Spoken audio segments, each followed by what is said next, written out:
And she said, I'm going to do a biopsy, but how do you want me to tell you this?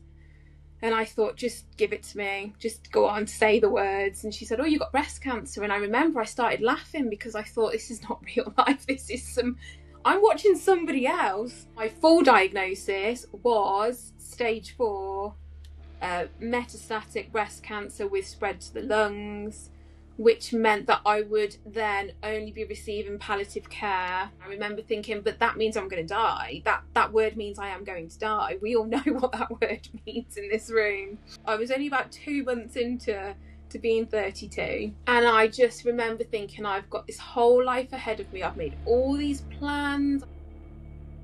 Life was just normal, you know. I had the perfect job, which I love. Got married before the pandemic hit. Teddy was 2, he just turned 2, and we were trying for another baby and nothing was happening. So just before I found the lump, we must have been trying for our second baby for about a year. And I remember, and I think a lot of people can relate when I say, I was having monthly meltdowns as to why this wasn't happening for us. About a week later, I took my little boy to a soft play, and we were just there playing around, and I knocked my right breast, and I thought, oh God, I felt like I'd winded myself, and I thought, okay, it's a bit weird. Anyway, I thought nothing of it until sort of 2 days later, I looked in the mirror and I thought, oh my God, why does that one breast look so much bigger than that one? And I said to my husband, does this look weird to you? And he said, it doesn't quite look right. We'll keep an eye on it and we'll call the doctor. Then I started to feel it wasn't a lump. It was like the whole of my breast was just like swollen and rock hard. And I thought, okay, this is a bit weird. But because I was previously breastfeeding Ted, I just thought, oh, it'll be something to do with that. So then I called the doctors. I remember clear as day, I called the doctors. I was sat at work and it was about 10 o'clock. They said, can you get here in the next half an hour? And immediately I was like, what? Why? Why do you want to see me in half an hour? They said, oh, we've just got an appointment come up. So I went in and they asked me a couple of questions. They had a feel around sort of, you know, if you've ever had the misfortune of going, they have a feeling like your armpit. And she said, oh, I'm going to refer you, but only because we've got the history of your maternal grandma. I don't think there's anything wrong, but we'll make sure. She said, I'm going to refer you on a 10-day emergency thing. Last thing I thought was, oh, this is breast cancer. I just thought, I've got a blocked milk duct, I've got something from breastfeeding, it's nothing to worry about. She left and she said, I'm going to go and get you a gown because we're going to have to do an ultrasound. And as soon as she left the room, I said to my husband, she just looked at me like I've got cancer. And he was like, no, she hasn't, stop being so stupid. And you know when you just know in your gut, don't you? And I thought, right, okay, fine. I went for the ultrasound, and it was when she was doing the ultrasound, she said to me, it is cancer, you can see it here on the screen. And she said, I need to do a biopsy because I need to know what it is. And I didn't even know what a biopsy was. I was just like, what do you mean? I'd heard of a mammogram, but of course I'd never had a mammogram. I didn't even know what that was. So we did the biopsy. I didn't have a clue what to expect, but it was a bit more painful than what I thought it would be. They had to take 4 samples of tissue out of the breast. And then we went through to see a breast surgeon. I had a 9-centimetre tumour. It was big. It was a big tumour. And she just said, I know that's a bit of a shock to you. And I was like, a shock? I'm 32 years old. People like me don't get breast cancer. You know, I was healthy. I was active. I'd never had any health problems at all in my life. And it was just the biggest shock ever. But thank God I took Ted, my little boy, to soft play. Otherwise, it probably wouldn't have swelled up, and I probably would have been none the wiser. When you get told that news, everything just kind of goes a bit. You're in the room, but you're not listening to anything, and people are talking at you. And I just remember thinking in my head, please don't say chemotherapy, please don't say chemotherapy. And he said, so because of the size of it, we know it's quite big, you will have to have chemo. And I just thought, I was like, Oh no. Because again, chemotherapy, all my experience had been with it was what you see on films when people get really sick and thin and they lose their hair. And I just thought, I don't want my little boy to see me like that at all, because no. And then he said something about surgery, and then I remember thinking, oh my God, quick, I need him to do reconstruction at the same time. And he was like, let's not run before we can walk, let's just calm down. And I think my final question was just like, do you think I'm going to die? And he said, I didn't, absolutely not, no. Well, you are going to at some point, but not from this. And I thought, okay, right, that I can work with that. That's okay. We can deal with this. And then from there, I had to go and have full body scans because of the size of it. They wanted to see whether it had spread anywhere. But of course, my inexperience with cancer, I just thought, well, that doesn't happen to me. But unfortunately, the full body scans came back that it had spread. It had got to my lymph nodes in my armpit. And then it had also got to my lungs as well. I think a lot of cancer patients can relate when I say, you think you're going to go to bed that night and you're never going to wake up. You think it's going to be that quick. But of course it isn't. Initially they said to me, you'll need chemotherapy, we'll do surgery afterwards, because they wanted to shrink it before they removed it. And then we'll do radiotherapy. And then, we'll sort of see you later kind of thing. When it came back that it was stage 4, they said I would receive chemotherapy to prolong my life, basically. But I would absolutely no surgery. In the NHS, we don't see the point in it because it's already spread. It's a waste of our money, which is a bit of a pill to swallow when you're hearing things like that. There's no evidence, there's no data to suggest that surgery and radiotherapy will help. Logically, think as a mother, right? Finances, Ted needs looking after. Mike, my husband, needs to know how to order his school lunches, how to order his school uniform, how to make, the pancakes that he loves, that kind of stupid stuff. We'd got a will, but in our will, everything was left to each other. But now I had to start thinking, well, hang on a minute. There's a good chance that my husband's going to have a relationship with somebody longer than what he's had a relationship with me. So I now need to change my will because I want Ted to get my half of everything in case Mike remarries and then my half becomes his half, which becomes her. Do you know what I mean? Like, you start thinking of all these things. So yeah, it was a lot of logistics in my head, and that's what kept me going, because I thought, okay, fine, I'm not going to be here to see Ted through these periods in his life. I'm not going to see him graduate, I'm not going to see him buy his first house, I'm not going to see him get married, but what I can do is leave him bits that I can. And I used to sit there, because you don't sleep very well, because obviously, as if you've gone through a traumatic time, everything comes to surface at night time. It's like it just knows you need to go to sleep. And I would sit there at 2:00 in the morning writing birthday cards for him, like 18th birthday cards, when he was 2. And it was, honestly, it's the most surreal feeling in the world, thinking, what is he going to be like when he's 18? What's he going to look like when he's 18? What's he going to be into? But I just got a load of Spider-Man cards because I thought, who's not into Spider-Man? It doesn't matter how old you are. You can be a hormone. Your hormones can be a sort of trigger for it. You can have what's called the HER2 protein, which we've all got inside of us. Mine just triggered something, and mine started rapidly developing by the millions. My cancer is nothing to do with my hormones, thankfully. So my cancer, it's aggressive initially. For the first 2 years, it's extremely aggressive. It used to be extremely difficult to treat until an amazing scientist in America found this medicine called Herceptin. But until this sort of medicine had been found, my doctor said you would have been gone within 6 months. Chemo would have just finished it off, basically, because it's that aggressive. So then I did my chemotherapy. You get scanned halfway through just to make sure that it's doing what it's supposed to be doing.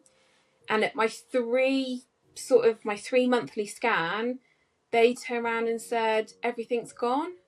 And we were like, sorry? They were like, everything's gone. There's a tiny little bit of tumour left in your breast, but it's completely dead. And the most surreal thing was, after each chemo round, like when I say my boob was swollen and it was hard, it was like, after each chemo, it became just like a normal breast again. And it was just the oddest thing. And I remember thinking, it must be working, because it's like the swelling's gone down.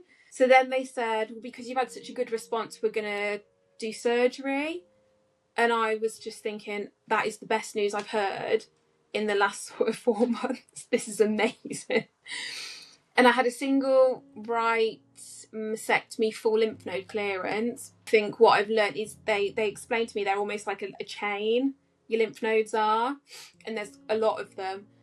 Out of all the ones that they took, 3 of them, 1 of them had micro cancer cells in it, so it would have grown, and 2 of them had dead cancer cells. So out of all of them, only 3 of them were affected. And we were like, this is amazing. I mean, I have no lymph nodes now, great, but this is amazing. About 1.5 years in, my oncologist actually sat me down and said that we were treating you with curative intent. We didn't tell you at the time.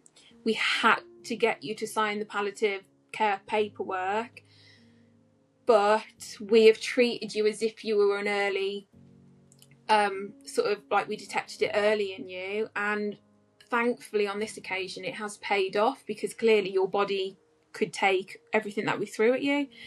And I'm still on my Herceptin. I get that every 3 weeks, and that's all I'm on, nothing else.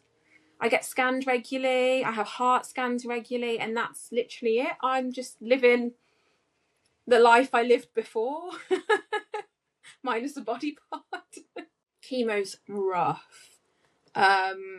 There's no getting away from, as soon as someone says chemotherapy to you, you think, oh, this is going to be horrible. And it is horrible. But I felt very lucky that I responded quite well to it. I didn't lose my hair. I cold capped, because it's that cold, it makes your head so numb you don't feel anything. And the longer you keep it on, the better it is for your hair. I did get quite a bad skin rash, and it was almost like acne, but it was like, I've never seen acne like it before. It was just itchy, and they were like little whitehead blisters all over me, all over my chest, on my arms. It was so itchy. But I took some antihistamines, and that kind of cleared that up.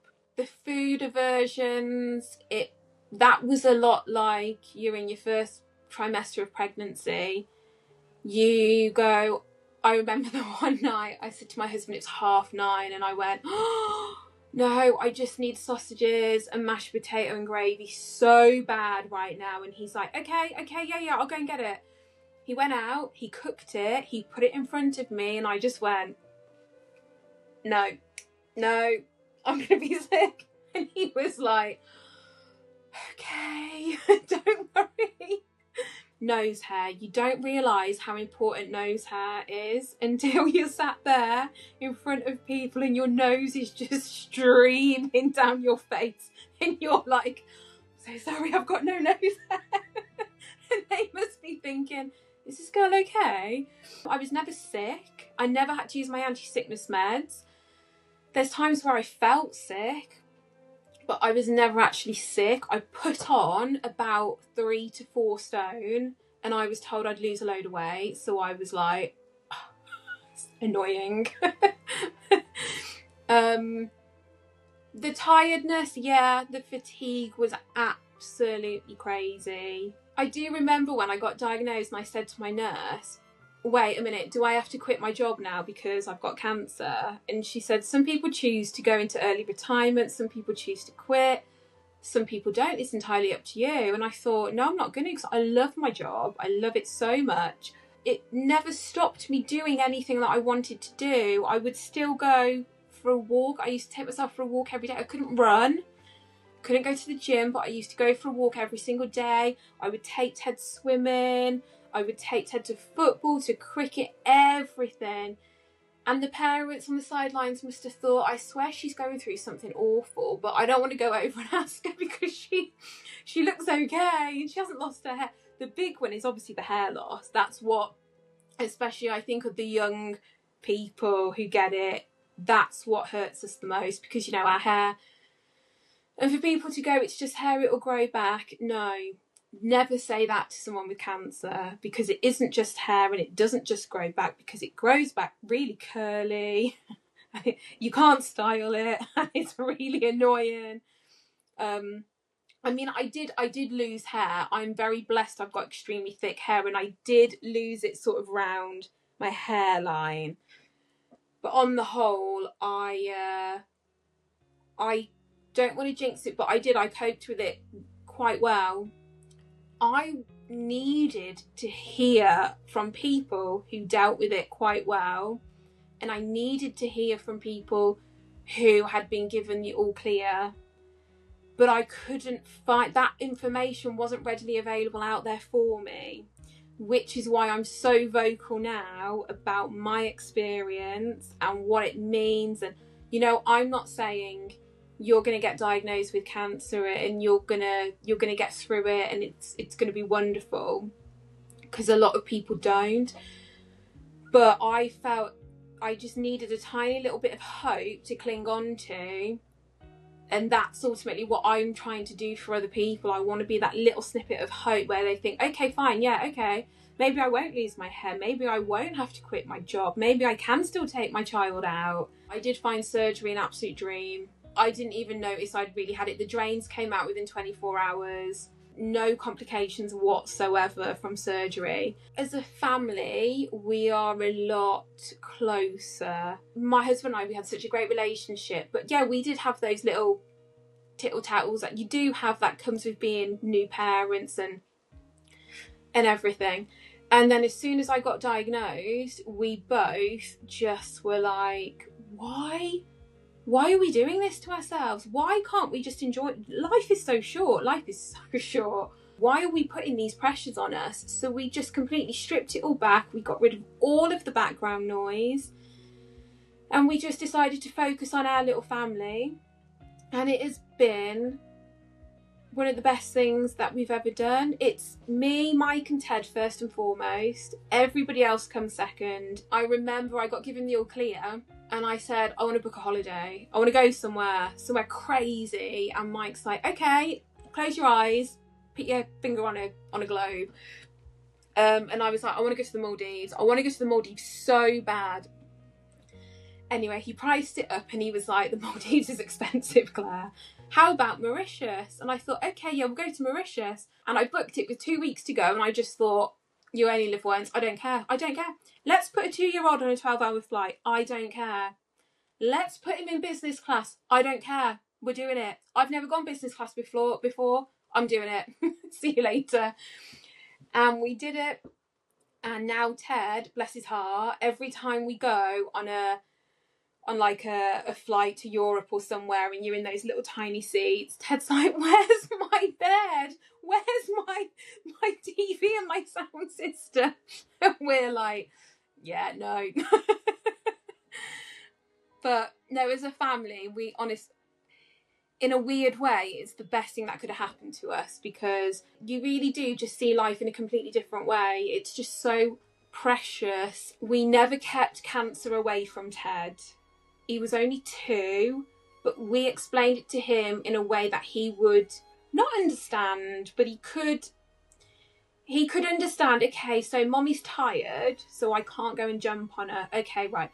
Mommy's had operation, so I can't just go and, you know, launch myself on her chest. And we've never not said the word cancer to him. I'm okay with it. It was cancer, and I'm not embarrassed about that, and I'm not ashamed of that. And this is why I'm so open about it. I'm so open to anyone who asks me. I will talk to my heart's content about it, and how you should check yourselves and you should advocate for yourselves. And do never tell a doctor, never let a doctor tell you that you don't know yourself. I'm very passionate about that, because so many people message me and they go, oh, I've gone to my GP 3 times with this lump, and they've turned around and said, well, you know, it's just breastfeeding. I'm like, no. And if you don't feel comfortable having that conversation, take someone with you who will stand there and go, no, they need to be checked out. They need an ultrasound. If you've just received the diagnosis, you're sat there thinking, I haven't got any time, I've got no time. You have got time. Cancer you don't just drop down dead of cancer. It's not one of them, you know, it's not like a heart attack where it just happens. Unfortunately, cancer is a slow killer.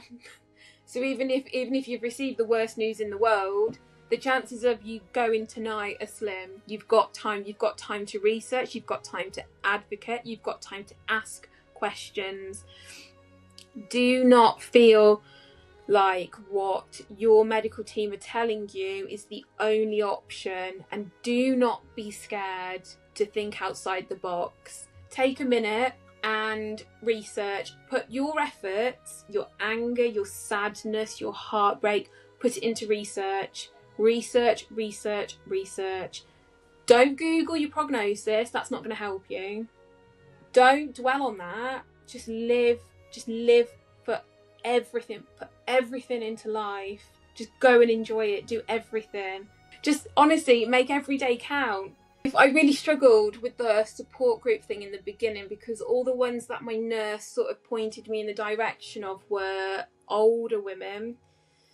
They were sort of in their 60s, 70s, you know, they were on their grandchildren, they were retired, and then I come in and they all sort of looked at me and they were like, oh, if you're here for a job interview, it's over there, love. And I was like, no, I'm here because I've got cancer. Silence in the room. This is actually what some people have said in those support groups, not to me, but to another girl. And why you would want to bring another baby into the world knowing that you're going to die. When you don't have children and you get given this diagnosis, I can't even imagine how that feels. Because there is a point where a lot of women decide, I want to be a mom. To have that taken away from you through no fault of your own must be the worst, most horrible thing in the entire world. I took it upon myself to really find people online who could give me that little glimmer of hope that I needed, who could say to me, do you know what? Having a 2-year-old is wild. Having a 2-year-old whilst you're going through chemotherapy is absolutely crazy. But I know what you're going through. I get it. And I found a lot of girls on Instagram, and we've got a little group now and we talk to each other all the time. But one of the girls that I found, she has an Instagram page dedicated to younger women who are they're all stage 4 and they are long-term survivors. So they're like 5, 10, 20 years out from diagnosis of being told that they were going to die sort of in the next 2 years. A lot of those support groups, I just said, no, I can't do it. I'm leaving. It's not good for me. I'm going to live in my own little bubble. And if I want to try and have another baby, I'm going to try and have another baby. And if I want to tell the world about my new baby, I'm going to tell the world about my new baby. I don't care what you think. 2 more years, I'll be 37, and providing everything's okay, it's not going to be a normal pregnancy. It's going to be very, very, very heavily monitored. My surgeon, when he diagnosed me, he took the question right out of my mouth. I went to ask about it and he said, you probably want to know about fertility preservation. I was like, absolutely. We were going to do egg freezing. Because we got TED, we couldn't do it on the NHS. We had to go private. We decided at the appointment that we were going to do embryo freezing instead, purely because we hadn't been getting pregnant. We weren't sure if there were any problems either. And it was about £2,000 more anyway. So we thought, do you know what? And they were saying if you decide to do embryo freezing later down the line, it's more risky because they've got to thaw the eggs out to refreeze them. So we said, do you know what? No, we'll just do the embryo freezing.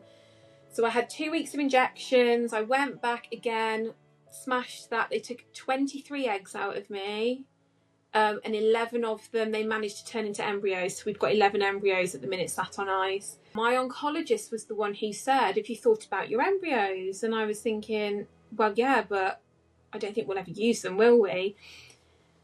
And he kind of put it to us and said, well, if it's something that you're still looking to do, it's something we should start exploring, because you're 2 years free now. So your chances of it coming back have dropped and you're doing really, really well. And we started having conversations about that. But we spoke to a specialist at the Royal Marsden this year. So we decided to give it another year, which took us to this year.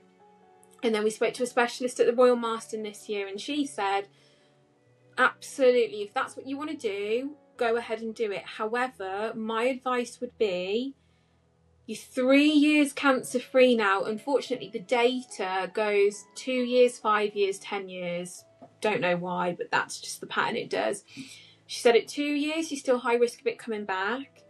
5 years, that drops to below 50%. So I would prefer for you to wait another 2 years.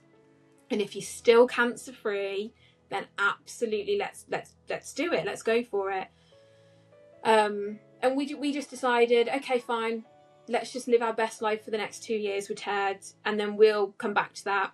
I'll be 37. I'm not going to be old. So I'm 3 years post diagnosis now, and I've just recently gone back into counselling because I found, going through treatment, I had something to aim for. Coming out of treatment, I thought, this is amazing, look at me, I'm the healthiest I've ever been.